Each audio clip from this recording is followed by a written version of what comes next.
Salut, bienvenue. Au début de cette vidéo, je vous invite à l'arrêter et à lire attentivement les questions et d'essayer de répondre avant de poursuivre le visionnage.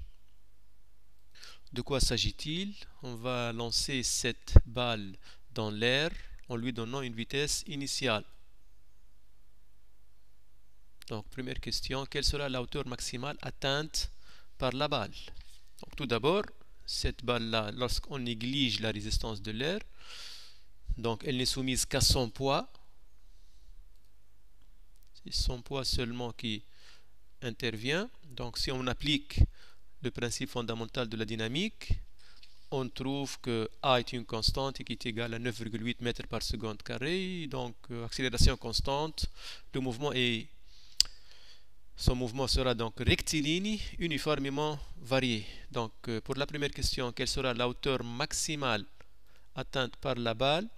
Je vais utiliser la relation indépendante du temps qui relie les carrés des vitesses.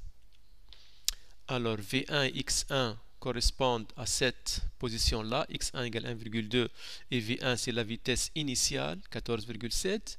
X2 et V2 correspondent à cette position-là, X2 c'est l'inconnu, c'est la hauteur maximale qu'on veut calculer, et V2 c'est 0. La vitesse ici, elle s'annule donc.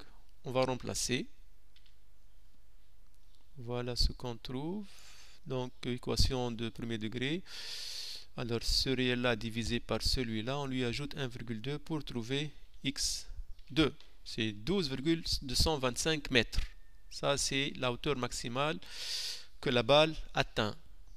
On peut se demander, lorsqu'elle descend, elle va passer par son point de départ. Avec quelle vitesse? Est-ce avec la vitesse 14,7 mètres par seconde ou bien une vitesse inférieure ou bien supérieure?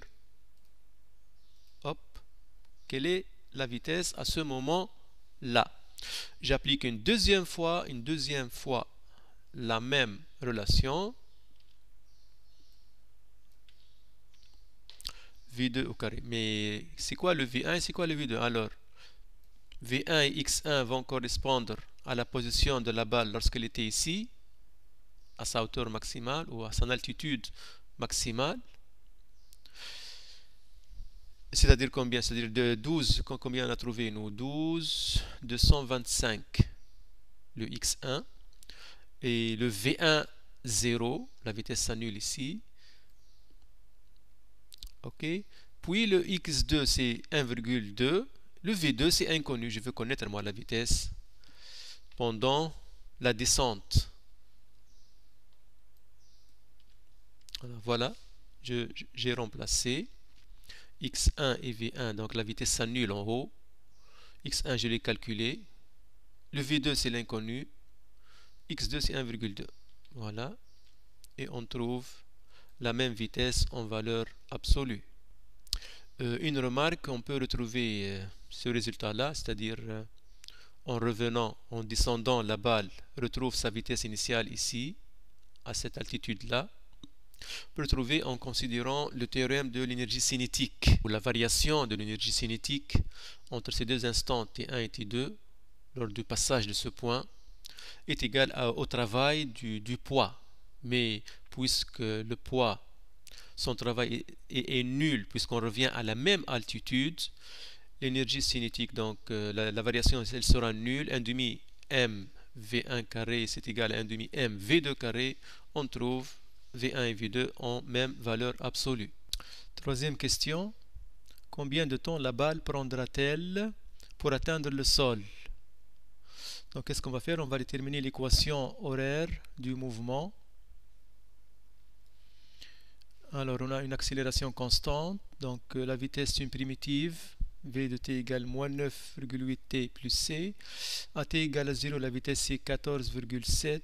Donc, c égale 14,7. X de t est une primitive de V de t. Donc, c'est égal à moins 9,8 fois une primitive de t qui est 1 demi t carré.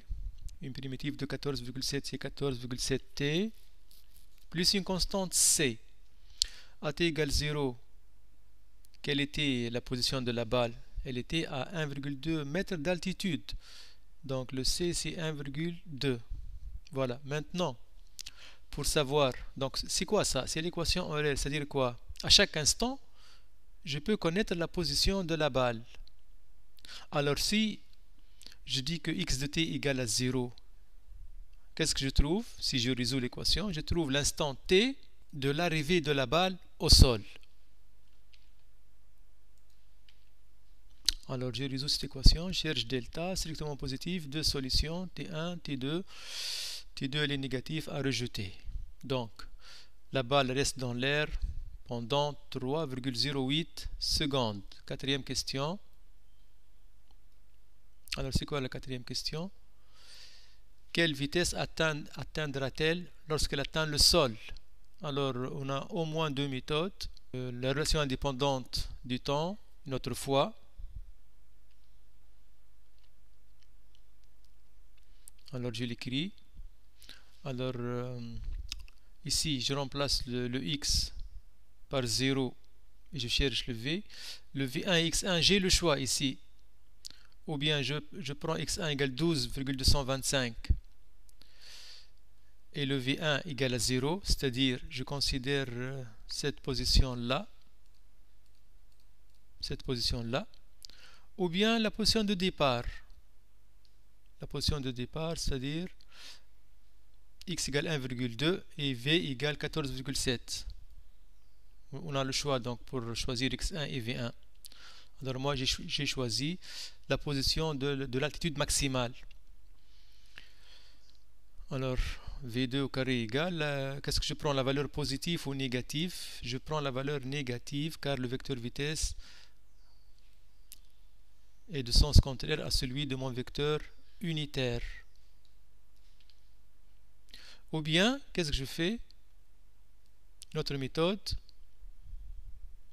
il me demande la vitesse lorsqu'elle arrive au sol. Voilà l'expression de la vitesse en fonction du temps. Alors je remplace le t par cette valeur-là et je trouve la même valeur.